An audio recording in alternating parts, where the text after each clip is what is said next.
গরিব মানুষের পান্তা ভাত প্রতিদিনই প্রায় বেড়ে যায়, কিন্তু মায়ায় ফেলতেও পারে না আর ভয়ে গিলতেও পারে না। কিন্তু ভয় না পেয়ে যাতে গিলতে পারে সেই ব্যবস্থা করি। এর জন্য চলে এলাম গ্যাস ওভেনের কাছে আর একটা প্রেসার কুকার বসিয়ে এর মধ্যে দিয়ে দিয়েছি 1 কাপ মতো মুগ ডাল। মুগ ডালটা একটু হালকা ভাজা ভাজা করে নিয়েছি। এখন এর মধ্যে দিয়ে দেব কয়েকটি কাঁচা মরিচ আর দিয়ে দেব তেজপাতা। এটা দেওয়ার পর এর মধ্যে কয়েক টুকরো আলু কেটে রেখেছিলাম, সেটাও এর মধ্যে দিয়ে কিছুক্ষণ ডিস্কো নাচ নাচিয়ে দিয়েছি। আর ডিস্কো নাচ নাচতে নাচতে এরা দেখছি একটু লাল লাল হয়ে গেছে। যখনই দেখেছি এরা লাল লাল হয়ে গেছে তখনই কিছু বাঁধাকপির টুকরোর মধ্যে দিয়ে আবারও কিছুক্ষণ ডিস্কো নাচ নাচিয়ে দিয়েছি।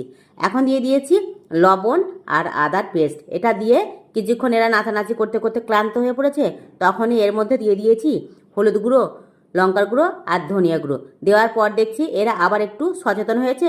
তারপরে এর মধ্যে আবার দিয়েছি টমেটো। ঢাকনা দিয়ে রেখে দিয়েছি প্রায় 5 মিনিট মতো লো হিটে। আর লো হিটে দেওয়ার পর কিছুক্ষণ নাড়াচাড়া করে দেখছি এরা পুরো ক্লান্ত হয়ে শুয়ে পড়েছে। এখন এদের মধ্যে দিয়ে দিয়েছি পান্তা ভাত।